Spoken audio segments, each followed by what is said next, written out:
Madame, Mesdemoiselles, Messieurs, vous le voyez ici, c'est une très grande figure du monde politique que nous recevons aujourd'hui sur ce plateau de KTO Magazine. Avocat, ministre, ancien président du Conseil constitutionnel, sénateur socialiste des Hauts-de-Seine. Robert Badinter, bonjour. Bonjour. De la peine de mort que vous avez abolie à François Mitterrand qui fut votre ami, du cas Patrick Henry, aujourd'hui on le sait si problématique, aux droits de l'homme dont vous incarnez le combat pour la défense, du tribunal international dont vous êtes l'un des promoteurs, au projet de constitution européenne que vous avez rédigé en tous les cas.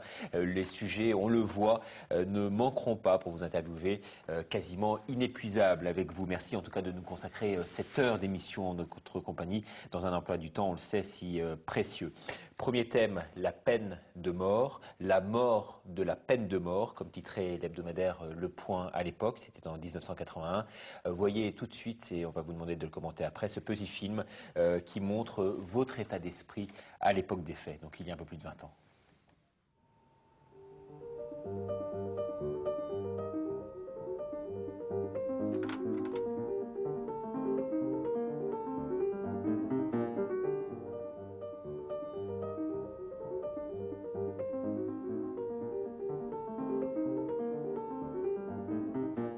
Je suis monté à la tribune et lorsque j'ai prononcé les premières paroles, j'ai l'honneur, au nom du gouvernement de la République, de demander à l'Assemblée nationale d'abolir la peine de mort en France.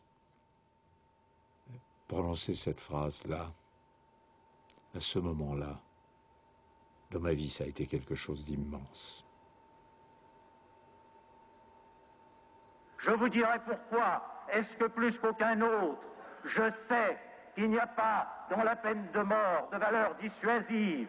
Sachez bien que dans la foule qui à Troyes criait au passage de Buffet et de Bontemps autour du palais de justice, à mort Buffet, à mort Bontemps, se trouvait un jeune homme qui s'appelait Patrick Henry. Croyez-moi, à ma stupéfaction quand je l'ai appris, j'ai compris ce que ce jour-là pouvait signifier, la valeur dissuasive de la peine de mort.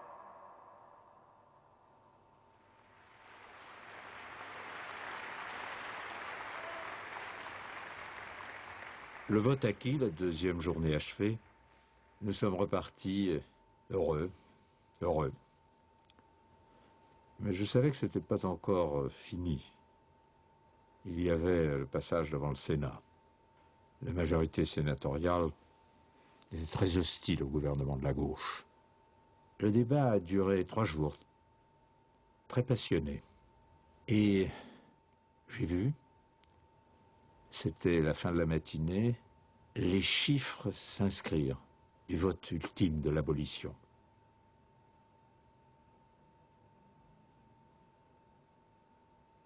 Je suis reparti par le jardin du Luxembourg et sur le grand bassin devant le Sénat, les enfants jouaient avec de petits bateaux. Et là, je me suis assis, j'ai réfléchi à tout ce qui était advenu, et puis je suis reparti dans le jardin avec un sentiment de paix comme j'en ai rarement ressenti. Et c'est vrai que c'était ce jour-là vraiment fini, la peine de mort. Vraiment.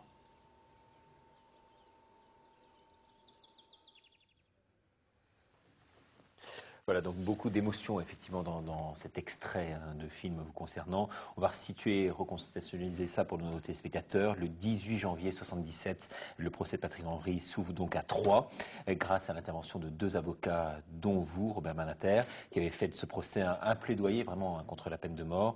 Patrick Henry échappe à la guillotine et est condamné à la peine la plus lourde qui soit, en l'occurrence la réclusion criminelle à perpétuité.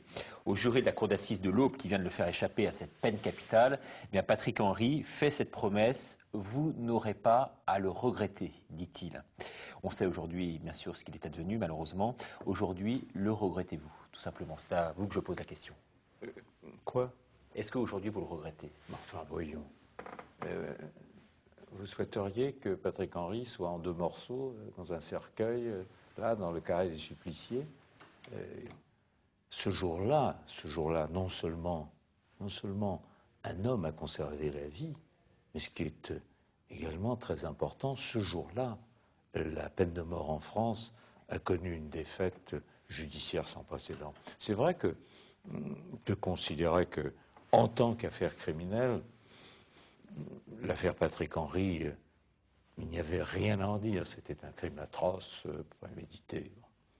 Mais se posait au cœur du débat la question de la peine de mort. Et j'ai délibérément, pendant 3 jours, conduit cette affaire sur cette seule question. Oui ou non, est-ce que vous voulez le condamner à mort? Le reste n'avait pas d'importance. Et les jurés ont répondu non.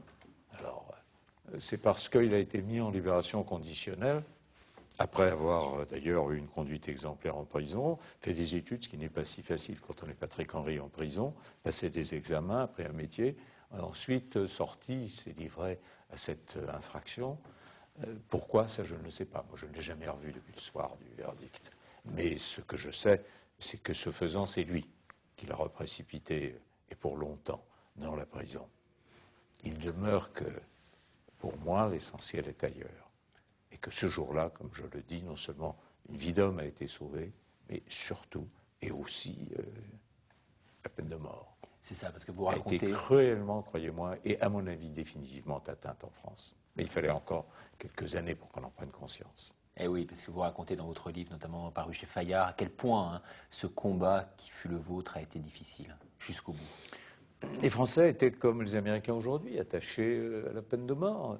C'est un fait. L'opinion publique était massivement en faveur du maintien de la peine de mort. Quand je suis monté à la tribune de l'Assemblée nationale, un journal que je ne nommerai pas, très important, avait publié un sondage tout frais, c'était le matin même, favorable à la peine de mort, 66%. Pour l'abolition, 33%. Vous voyez, c'était 2 tiers, 1 tiers. C'était cela le climat de l'époque. Oui, on ne peut pas dire que ce soit une mesure populiste. Hein, non, mais ce n'est pas seulement ça. C'est le degré d'intensité passionnelle qui se greffait là-dessus. Moi, j'ai vu des choses épouvantables. Le public autour des salles d'assises, hurlant à mort, il fallait fendre cette foule. Alors le visage, je ne parle pas ici des malheureuses victimes, je ne parle pas ici des parents torturés par le crime, je parle de public, et criant à mort, comme le faisait d'ailleurs Patrick Henry, comme je le rappelle, au procès Buffet-Bontemps. Et je vais vous donner une anecdote qui ne m'est pas arrivée, mais qui m'a été rapportée par un haut magistrat. Quand on a jugé, immédiatement d'ailleurs après le crime de Patrick Henry, Ranucci, dont je suis convaincu à ce jour encore qu'il était innocent et qu'il a été exécuté à tort. Eh bien, quand on jugeait Ranucci à la cour d'assises d'Aix-en-Provence, quand Madame Ranucci, sa mère, arrivait, eh bien, la foule lui crachait au visage en disant « C'est une merde d'assassin, faut-il que vous soyez monstre pour pas comme ça engendrer un tel fils. » Vous imaginez ce qu'elle vivait à cet instant-là et ce que ces êtres qui crachaient sur elle faisaient? Que ça, la peine de mort, ça réveille ce qu'il y a de pire chez les êtres humains. Donc aujourd'hui, ce fut bien sûr votre combat, ça a été le combat d'une vie, c'était le combat de votre vie. De 10 années de ma vie, absolument. Je poursuis d'ailleurs maintenant sur le plan qui est nécessaire de l'abolition universelle. C'est un combat qui se poursuivra jusqu'à l'abolition universelle qui est certaine. Pas demain, je ne le verrai pas, mais probablement vous et votre génération. Vous verrez l'abolition universelle. Parce que pour l'instant, c'est vrai que le cours de l'histoire ne va pas tellement dans ce sens-là. Quand on voit aux États-Unis, par exemple, ce qui se passe... Vous vous trompez complètement. Et je peux vous le dire en un mot, vous vous trompez complètement comme la plupart du public mal informé qui a l'œil fixé uniquement sur les États-Unis. Je vais donner des chiffres. Lorsque je suis monté à la tribune de l'Assemblée nationale pour demander l'abolition de la peine de mort, la France était le 35e État à abolir. Aujourd'hui, il y a 189 États aux Nations Unies, 119 sont abolitionnistes. C'est-à-dire qu'on est passé, vous le voyez, en 20 ans, de 35 à plus de 100, et à une majorité. Donc la peine de mort, je dirais, elle est en voie de disparition, mais elle a encore des citadelles, et les citadelles, on les connaît, je peux vous les mentionner par ordre. La Chine est un totalitaire le plus peuplé du monde, qui exécute beaucoup, mais immédiatement après, vous avez l'Iran, vous aviez l'Irak, et côte à côte les États-Unis dans un compagnonnage qui laisse pensif. Les États-Unis sont la seule grande démocratie aujourd'hui à exécuter comme ils le font, la seule. C'est là où en effet se pose une grande interrogation. Pourquoi les États-Unis? Pas tous les États-Unis. Je rappelle qu'à l'intérieur des États-Unis, sur 50 États, il y en avait 12 qui sont abolitionnistes. Et quand on regarde les États-Unis, vous le dites justement, la pratique de la peine de mort, c'est 5 États. Les 5 États du Sud, et en tête de ces États, c'est le Texas, chacun le sait, suivi par la Virginie et après d'autres États du Sud. Donc c'est très concentré, mais c'est présent. Je ne suis pas non plus là pessimiste, je vois des signes. Évidemment, il y a le problème du terrorisme qui a bouleversé à juste titre les sensibilités, mais je vois des signes, des arrêts rendus par la Cour suprême des États-Unis qui vont tous à l'encontre de la pratique de la peine de mort, les uns après les autres, rétrécissent le champ d'application de la peine de mort. Je vois des prises de position. Le gouverneur Ryan, c'est de l'Illinois, ami de M. Bush, qui s'étant d'ailleurs constaté, lui gouverneur, c'est lui qui signe l'ordre d'exécution, que, on l'a découvert, il y avait eu un nombre important d'innocents condamnés à mort et certains déjà exécutés. Il a dit j'arrête tout de suite. Il a d'ailleurs gracié tout le monde avant de s'en aller. D'autres exemples de moratoire, on va dans le bon sens. Mais c'est vrai que c'est là le cœur du combat. C'est vrai qu'aujourd'hui, vous avez laissé votre nom à l'histoire. Quand on pense à l'abolition de la peine de mort en France, on associe bien sûr immédiatement votre nom. C'est vrai que François Mitterrand, le président de l'époque, ne s'était pas engagé personnellement sur son combat, même si le cas de conflit en Algérie, la guerre d'Algérie a pu faire réfléchir. Pardonnez-moi, c'est un moment politique extrêmement important pendant la campagne des présidentielles en 81. Dans une émission de télévision immensément regardée, c'était la fin de la campagne, on était vraiment dans les heures décisives, devant d'ailleurs, c'est Alain Duhamel et El Kabbach qui ont posé la question quelle est votre position au regard de la peine de mort? Puis ça fait partie du débat politique intensément. Et Mitterrand n'a pas hésité. Et il a dit, moi, je suis contre la peine de mort. Ce qui voulait dire en clair que s'il y avait une majorité de gauche au Parlement, on l'abolirait. Ce faisant, à 15 jours des élections, il prenait un risque politique. Et je crois que c'est un geste politique qui mérite d'être appelé. Vous, personnellement, qu'est-ce qui vous a conduit à œuvrer de la sorte? Est-ce que l'aspect spirituel est rentré en ligne de compte à un moment ou à un autre dans vos décisions? Moi, j'ai toujours été adversaire de la peine de mort, mais vous savez, je dirais, dans le milieu professionnel qui était le mien, parmi les avocats, dans le milieu universitaire auquel j'appartenais, dans le milieu intellectuel dans lequel j'évoluais, l'abolition, et ne parlons pas des ligues des droits de l'homme auxquels j'appartenais aussi, le milieu était abolitionniste, et j'étais abolitionniste, mais je suis passé du stade de la conviction au stade du militantisme. Vraiment, c'est devenu pour moi une cause première dans ma vie, après avoir conduit Bontemps, dont la Cour d'assises avait dit qu'il n'a pas tué. Nous l'avons conduit avec Philippe Lemaire à l'échafaud, il a été exécuté. Et en sortant de la prison de la Santé, je me suis juré que toute ma vie, je combattrai la peine de mort, et d'abord en France, et je défendrai dès lors tous ceux qui me le demanderaient et qui seraient susceptibles d'être en effet guillotinés. Une partie du public qui nous regarde, bien entendu, qui prend part à ce débat de façon consciente ou inconsciente, c'est vrai qu'on ne peut pas faire l'impasse, bien sûr, sur les victimes, sur la douleur, sur la souffrance. On a l'impression, quelque part, qu'en prenant cette position, vous avez choisi un camp plutôt que l'autre. C'est, je dirais, un argument qui a été abominablement utilisé. Abominablement utilisé parce que, d'abord, je tiens à le dire, dans des cas parmi les plus douloureux, je pense en particulier à la famille Bertrand, l'enfant victime de Patrick Henry, eh bien, n'ont jamais manifesté quelque demande de mort que ce soit. Mais au-delà de ce cas, il y en a d'autres. Quelle dignité. C'est une sorte tout à fait différente dans le public devant l'horreur du crime. La réaction du vieil homme, là, il faut le tuer, mort pour mort, c'est ça, il n'a pas le droit de vivre, il doit disparaître. C'est toute la pulsion de mort que l'horreur du crime fait réapparaître chez les êtres humains. Sortir de la loi du talion. Le vieil homme réapparaît, là, brutalement. Et le refus de la mort, tout le monde admet maintenant que la peine de mort n'est pas dissuasive. Tout le monde le sait, c'est la seule loi, je dirais, qui a été établie, c'est qu'entre l'évolution du taux de criminalité sanglante, la plus grave, et la pratique ou l'absence de peine de mort, il n'y a pas de corrélation. C'est véritablement une réaction élémentaire, la mort pour la mort. Et c'est ce refus de la mort qui constitue, à mes yeux, l'enjeu, la valeur du combat pour l'abolition. C'est vraiment proclamer que la vie humaine est sacrée. Et sacrée, ce n'est pas parce qu'il y a des sacrilèges. Que sont ici les assassins que la vie ne doit pas rester sacrée. Et c'est ça que je n'ai jamais cessé de ressentir. C'est ça, plus l'horreur absolue de l'injustice totale qui est l'innocence exécutée, qui aurait le déni de la justice. Et on ne pourra jamais arriver à l'effacer. J'évoquais Ranucci dans les cas de peine de mort. Non, jamais ma conviction n'a failli et jamais elle ne faillira.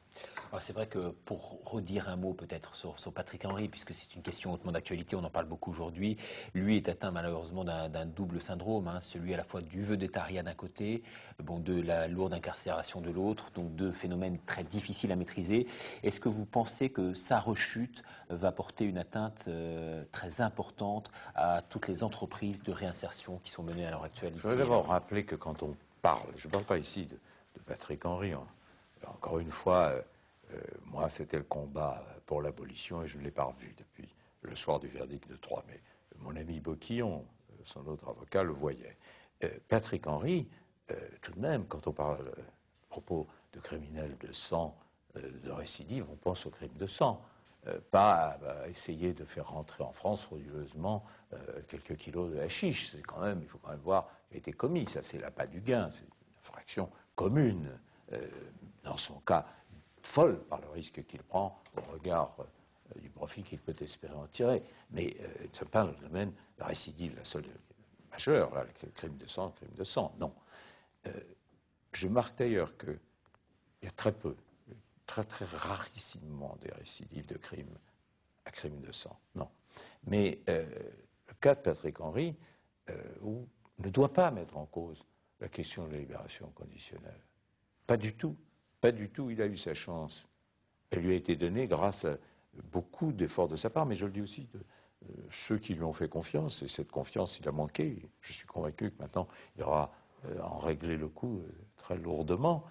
Mais la libération conditionnelle, c'est-à-dire le passage d'un homme de la prison à la totale liberté par une espèce de période intermédiaire où il est sous contrôle judiciaire, c'est une nécessité de la conserver. Tout le monde est d'accord, et pas un directeur d'établissement pénitentiaire, pas un magistrat qui ne vous dira qu'il y a beaucoup moins de récidives quand celui qui est libéré est encore sous contrôle judiciaire, donc sorti avant la fin de sa peine, que si sa peine est terminée. C'est ainsi. Donc ça ne doit pas changer les choses. Mais vous qui êtes un homme politique aujourd'hui, qui avez les moyens concrètement d'agir encore en ce sens, vous devez déployer vraiment le manque de moyens crucial qui existe aujourd'hui en matière de suivi précisément. Nous souffrons aujourd'hui notamment cruellement de manque d'éducateurs. Ça, vous devez le déplorer au premier chef? Je le déplore d'autant plus que c'est pas... Il faut quand même le rappeler, lorsque j'avais la chancellerie, dans la création d'emplois de 1981, ce que j'ai privilégié par-dessus tout, c'était les éducateurs en matière d'enfance et de jeunesse délinquante. Parce que là sont les enjeux essentiels.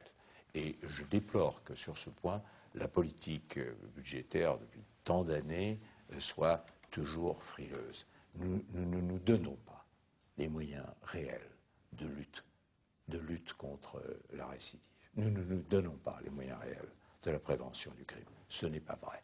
Malheureusement. Quel pays fait modèle, en l'occurrence, à vos yeux? Vous avez dans des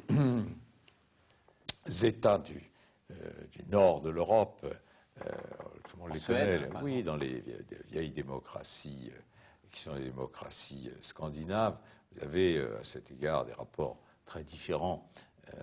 On considère que c'est une priorité. Mais vous savez, il faut que le corps social y soit aussi intéressé. Ce n'est pas simplement le fait de professionnels.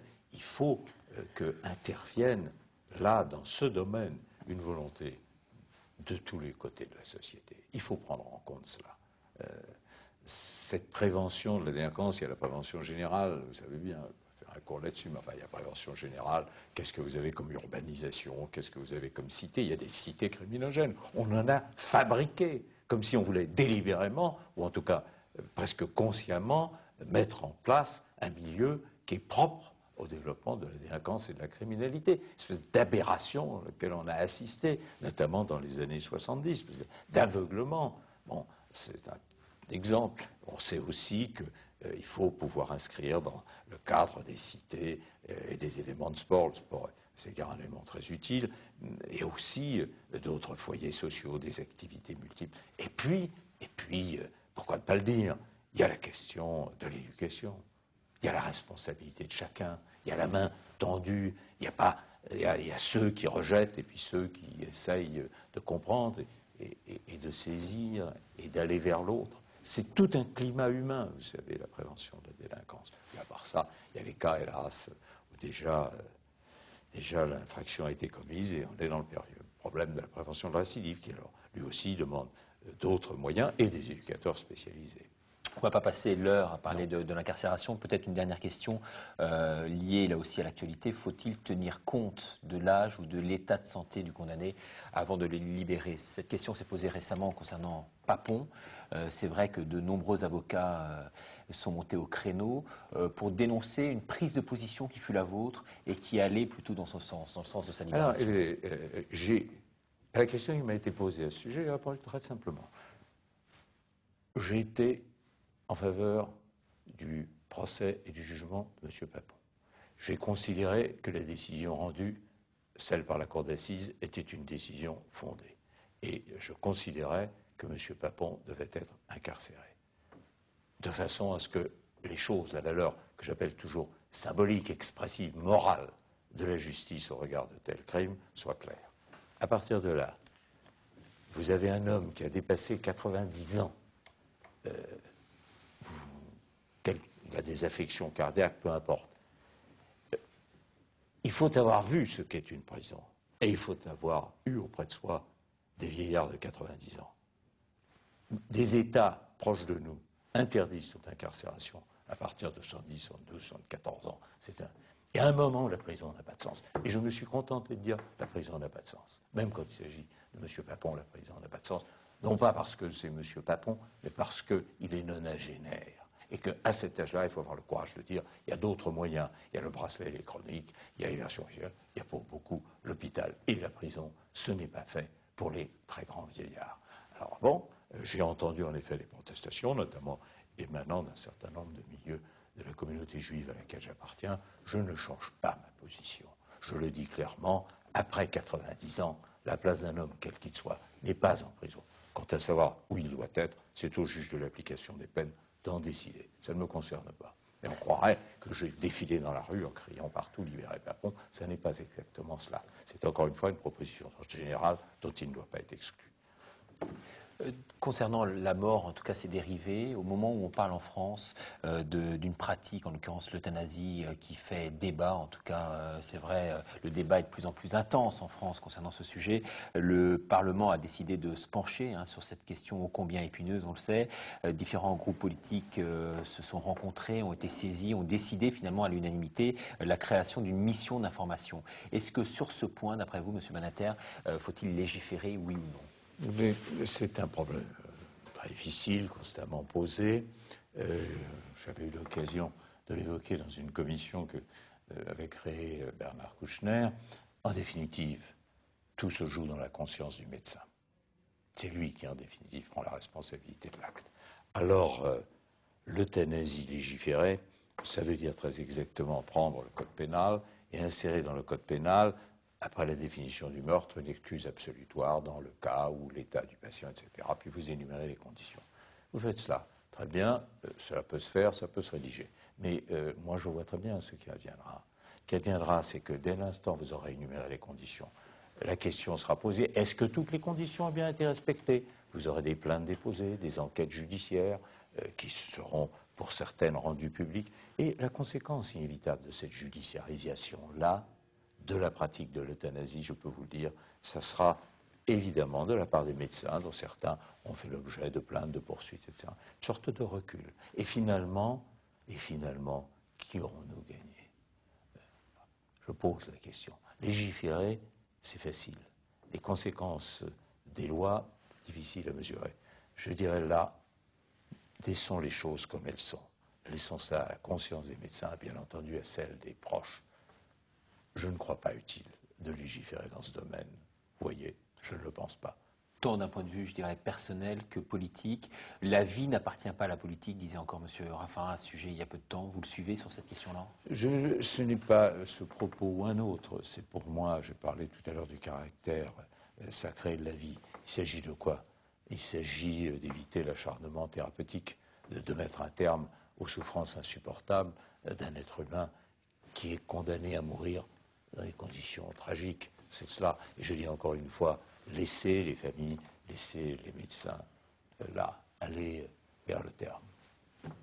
Et également ne pas peut-être statuer dans un moment de forte compassion médiatique comme l'émotion il en est ici question est aujourd'hui. naturelle, je dirais, elle provient au sens le plus fort de la sympathie, le sentiment de cette C'est douleur, qu'un on pense à Imbert, cette quand même, malheureuse hein, mère. bien sûr. Mais je vous dis encore une fois, écrire le texte n'est pas, comme on le croit, difficile, mais la réponse n'est pas ici d'ordre législatif, parce que vous retomberez toujours et inévitablement sur ce qui est le foyer de la décision, la conscience et la responsabilité personnelle du médecin et de la famille. Alors Robert Badinter, il y a une autre question sur laquelle bien sûr vous êtes vous très engagé, c'est la question des droits de l'homme. On vous a vu militer beaucoup bien sûr en la faveur, en cette faveur. Et peut-on aujourd'hui esquisser un bilan presque 50 ans hein, après la promulgation de ce texte fondateur? Écoutez, quand je regarde ce long chemin, et j'aime bien remettre les choses en perspective, c'est très important. Un jour, le cardinal Etchegaray m'a dit, vous savez, quand on prend le temps long pour l'Église, qui par définition le prend toujours, l'histoire du communisme aurait été une péripétie. C'est pas extraordinaire pour les hommes de ma génération, je trouve le propos superbe. Là, je regarde. Et je me dis, prenons depuis la fin de la Seconde Guerre mondiale jusqu'à aujourd'hui, les progrès sont immenses, immenses de la cause des droits de l'homme. Immenses, pas seulement parce qu'il y a eu de grandes victoires, de grandes avancées, pas seulement parce que ce qu'on n'a pas prêté assez d'attention, on est entré dans l'internationalisation des garanties des droits de l'homme. Les conventions internationales, je pense notamment à la Convention européenne des droits de l'homme, à la Convention interaméricaine, les juridictions internationales, la prise de conscience internationale qu'il faut défendre les droits de l'homme, cela a engendré des progrès, mais vraiment tout à fait essentiels. En revanche, ce qu'est le combat aujourd'hui, ce sont les formes nouvelles de menaces sur les droits de l'homme qui ne sont pas assez prises en compte. Et je pense ici aux droits économiques et sociaux. Vous comprenez, il y a le noyau dur des droits de l'homme, le respect de la vie, le respect de l'intégrité physique, le refus de toute torture, des arrestations arbitraires. La liste est connue. Mais vous avez aussi ce qui est essentiel pour l'être humain, les conditions de sa survie et de sa vie dans la dignité. Nous avons une humanité dans laquelle plus d'1 milliard d'êtres humains vivent avec moins d'$1 par jour, si on peut appeler ça une vie. Vous avez le droit aux soins bafoué en ce qui concerne les continents martyrs, comme l'Afrique, qui d'ailleurs est le continent martyr des droits de l'homme. Les grandes épidémies, le sida appelle parce que si on ne soigne pas, on outrage les droits de l'homme. Bref, ce sont ces menaces-là qui n'étaient peut-être pas aussi présentes dans la conscience et qui seront aujourd'hui, à mon avis, les grands enjeux de la lutte pour les droits de l'homme, sans que pour autant on néglige ceux que j'ai évoqués. Ce n'est pas parce que les dictatures ont reculé que pour autant il ne faut pas être aussi attentif en ce qui concerne la lutte contre la torture, les arrestations arbitraires, les camps de concentration, les exécutions sommaires. Tout cela va de soi, mais il y a cet autre aspect des choses. Et souvent, j'entendais mes étudiants me dire « Ah, mais vous, monsieur, vous avez vécu à une époque où les grandes causes… » Je dis « Non, elles sont là, les grandes causes. Mais elles s'inscrivent plus, permettez-moi de le dire, dans l'ordre international. Il faut dépasser l'horizon hexagonal et même le continent européen. » Oui, justement, donc 1,3 milliard aujourd'hui d'êtres humains, si on reprend les chiffres, hein, ont moins d'$1 par jour pour survivre, 35 000 enfants chaque jour meurent de maladies qui, c'est vrai, pourraient être prévenues, en tout cas à terme. Et là, d'après vous, c'est le premier enjeu de cette mondialisation en matière des droits de l'homme? C'est l'enjeu clé, vous comprenez. Tout le reste devient secondaire au regard de ces chiffres tragiques. ce que ça signifie, ces 35 000 enfants qui meurent. C'est là où se joue le combat essentiel. C'est pour ça que même avec les excès, et les excès médiatiques ou les excès dans les manifestations, même avec quelquefois, je dirais, des faux d'articulation dans le raisonnement économique, en regard de ce que sont les données de ce monde où nous sommes, il demeure qu'il y a du côté de ceux qui combattent ce qu'ils appellent la mondialisation une générosité. Encore une fois, on doit s'interroger sur la façon la meilleure de traiter ces combats, mais la finalité n'est pas douteuse. Alors justement, n'y a-t-il pas, d'après vous quand même sur ce point, une certaine forme d'hypocrisie peut-être dans le maniement du discours, notamment de la part des Occidentaux, qui font perdre quelque peu aux droits de l'homme une certaine forme de crédibilité?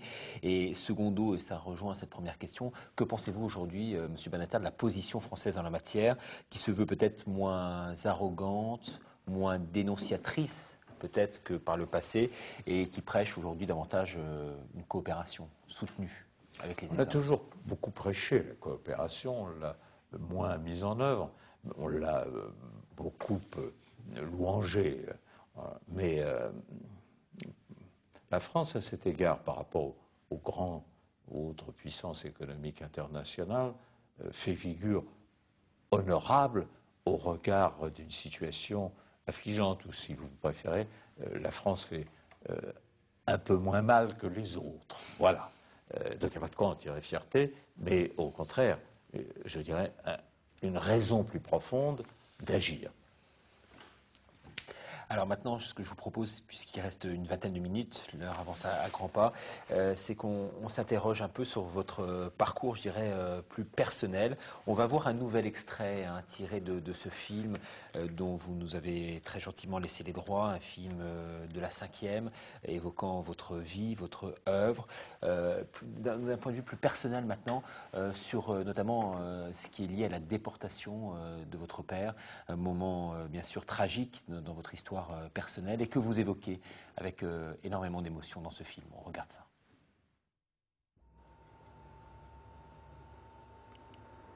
Le 9 février 1943, mon père a été arrêté, rue Sainte-Catherine. Il a été arrêté là, et là-dessus, sur ce qui s'est passé cette nuit-là, je préfère ne pas parler.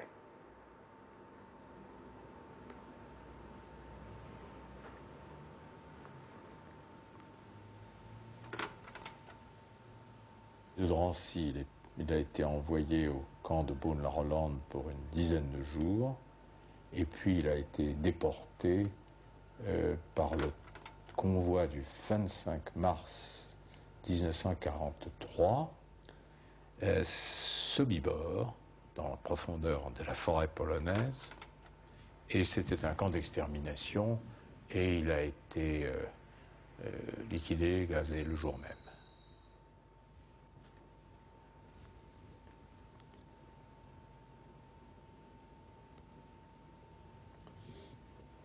L'idée même de l'extermination était impossible à concevoir.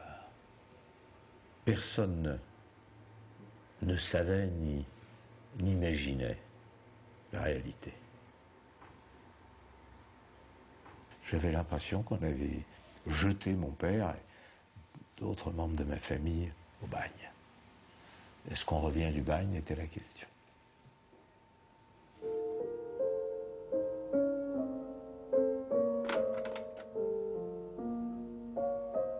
J'ai toujours pensé que dans l'année, fin de l'année 43, l'année 44, chacun savait, dans ce petit bourg de Cognin, qui nous étions. Personne ne posait de questions, c'était religion. Et tout était comme ouaté autour de nous. C'est ce sentiment de protection à partir de ce filet de silence tendu autour de nous.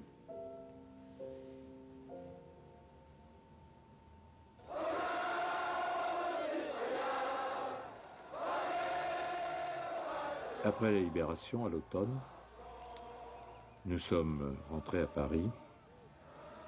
La libération, pour moi, ça voulait dire le jour qui succède à la nuit.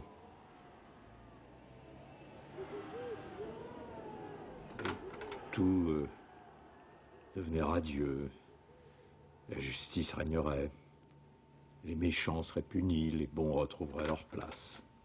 Et la réalité, comme toujours, a été différente. L'appartement qui était le nôtre, il avait été donné en location par la mairie.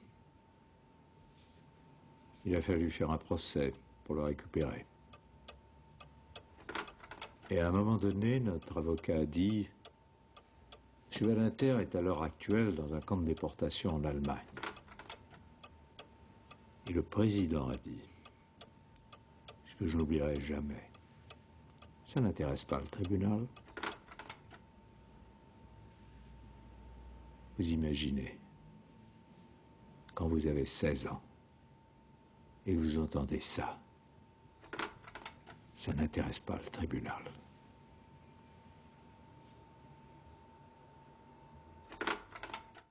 Ça n'intéresse pas le tribunal. Et pourtant, vous êtes devenu avocat.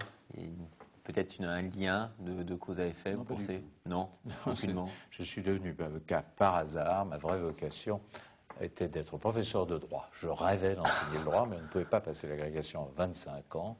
Il fallait gagner sa vie.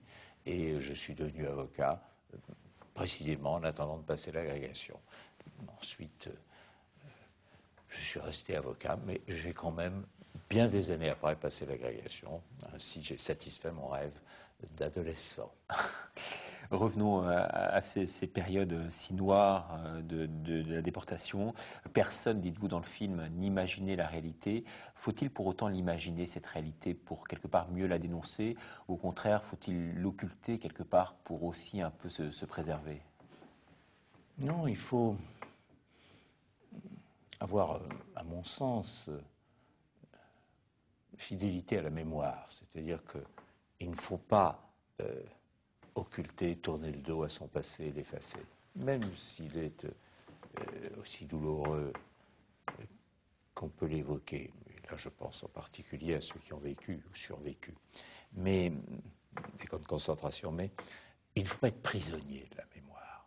C'est ce que souvent je m'efforce de faire comprendre. Il ne faut pas être prisonnier du passé. La vie est plus importante. Vous comprenez? C'est elle qui compte. La vie est plus forte que la mort.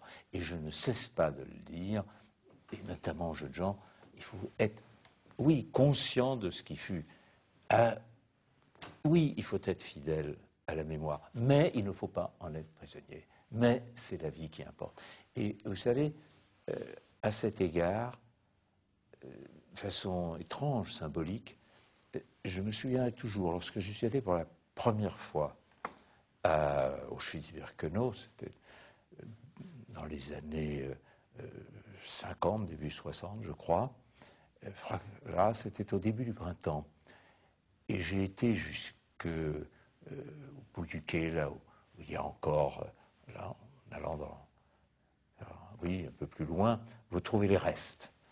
Les nazis ont fait exploser les chambres à gaz, vous avez les restes, des énormes blocs de béton, là où étaient les chambres à gaz et les crématoires. Et j'étais là,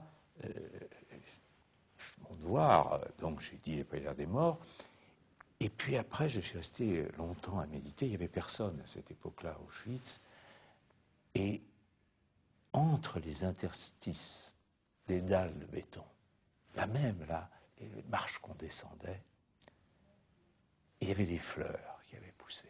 Et je suis resté longtemps à regarder cela.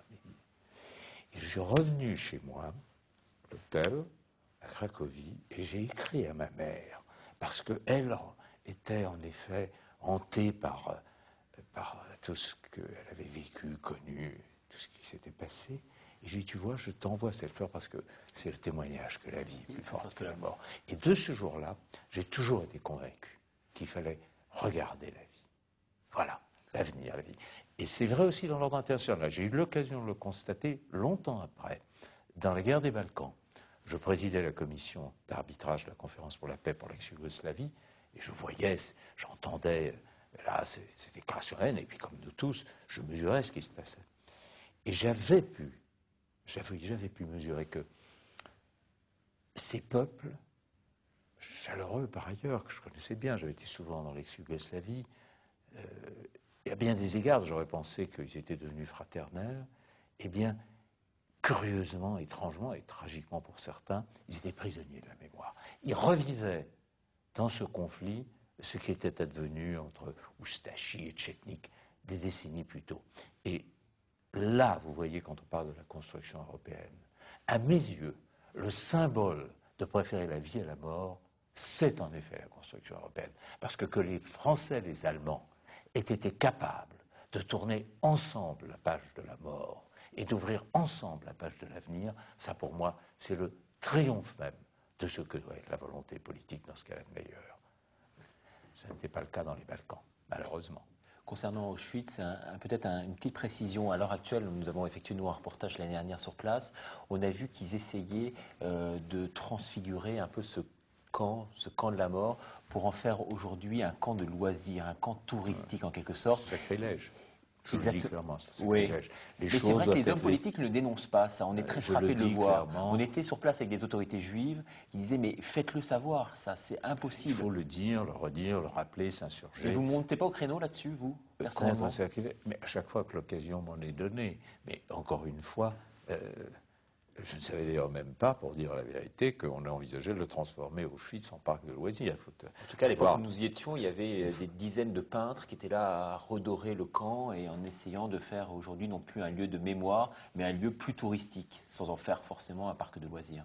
Oui, même dernière fois que j'y fus, là, j'avais constaté qu'il y avait toute une entreprise de tourisme organisée avec tout ce que cela signifie. Mais enfin, les lieux étaient protégés. Ça, c'est une évidence, une évidence. De tels lieux doivent être laissés en l'état, demeurer comme témoignage de ce qui fut, qui est la négation même de l'humanité. Donc il faut que l'humanité puisse la contempler, mais la contempler dans sa solitude. J'évoquais ce premier voyage, c'était la solitude absolue à l'époque. Encore les années de plomb polonaises. J'aimerais peut-être vous poser également une question sur ce point à propos du thème du pardon. C'est vrai que ce thème du pardon est hautement d'actualité dans l'Église, notamment à travers cette notion de repentance, défendue chèrement, je dirais, par le pape Jean-Paul II, qui a placé bon nombre de ces derniers placements sous le signe du pardon, de la repentance, de la contrition, les actes de contrition qu'il a multipliés. Faut-il tout pardonner, d'après vous? Mais tout pardonner. Écoutez,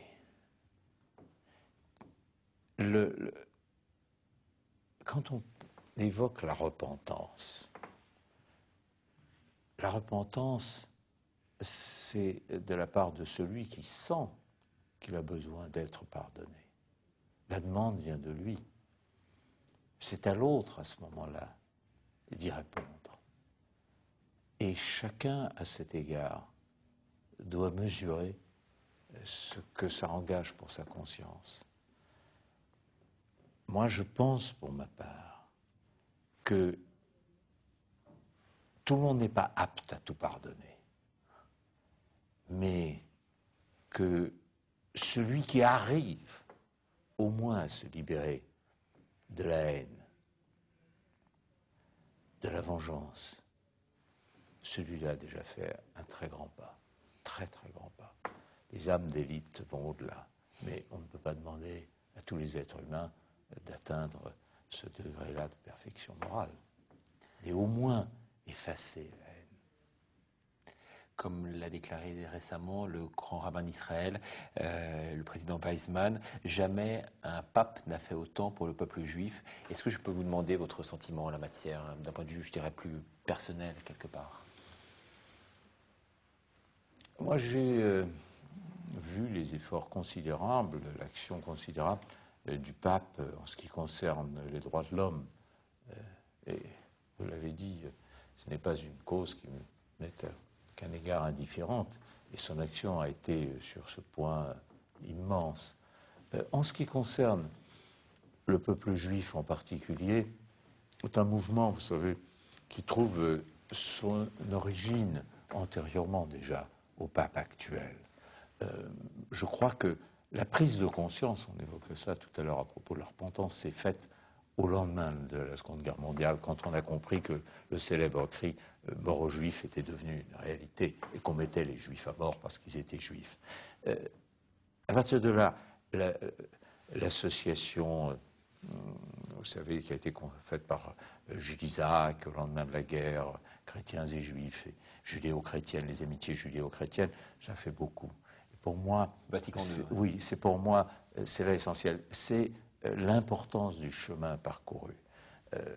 Et le fait que ces voies si divergentes, et il faut le dire, du côté de l'Église, souvent si hostile, se soient rapprochées, sinon confondues, mais rapprochées, et que maintenant la démarche soit, oui, on pourrait presque utiliser l'adjectif fraternel, ça me convient beaucoup, et c'est très important.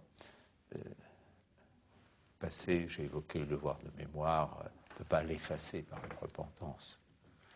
Il nous reste 6 minutes, Robert Badinter, vous qui êtes amoureux, selon vos propres aveux, des constitutions.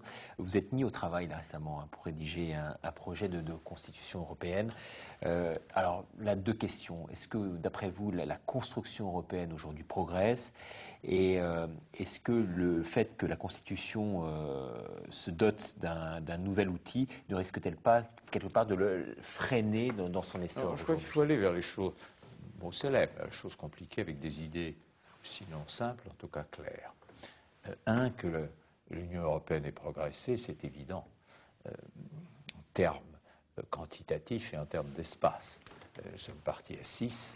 Lorsque l'élargissement sera ratifié, et il le sera avant la fin de cette année, nous aurons une Europe, une Union européenne de 25 États et de plus de 450 millions d'êtres humains. Et phénomène historique extraordinaire, non pas une unification réalisée par un impérialisme humain de fer et la force des armes, mais par la volonté des peuples, par le droit, par les accords librement consentis. C'est une expérience inouïe. Donc d'après vous, c'est plus une question d'hommes qu'une question d'État?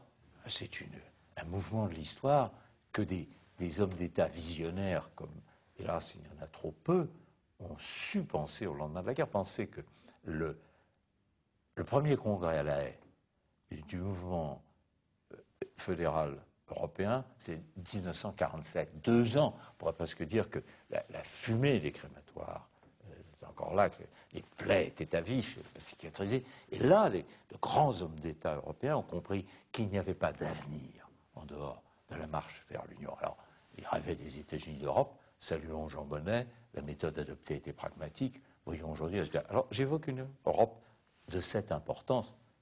Il faut des instruments nouveaux.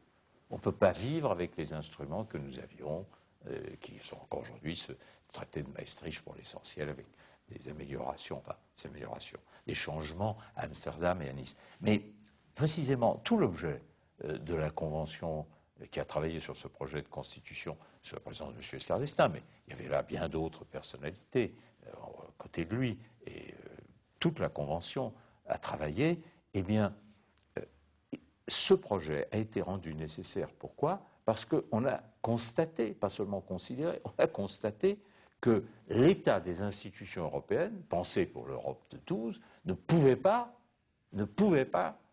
ainsi assumer la responsabilité et le fonctionnement d'une Europe à 25. Il fallait changer. Et la proposition était faite d'une constitution. Alors, à partir de là, moi je dirais volontiers, ce n'est pas la perfection de l'art constitutionnel, à supposer qu'elle existe.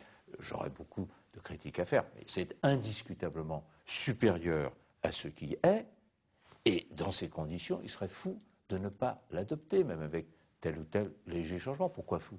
Parce que ça n'est pas dire non, et à ce moment-là, il ne se passe rien. Je prends le cas du mariage. Si au moment de la célébration du mariage, un ou deux des époux dit non, il n'y a pas de mariage. Mais là, ce n'est pas la chose en question. C'est fait, l'élargissement. C'est le point de savoir si on va en rester à de mauvaises institutions ou en avoir de meilleures. C'est ça l'unique objet Alors, le retour en arrière est exclu. Vous n'imaginez pas la France sortirant de l'Union européenne, plus d'euros, retournant. Ce sont des choses impensables. Il s'agit d'améliorer ce qui est.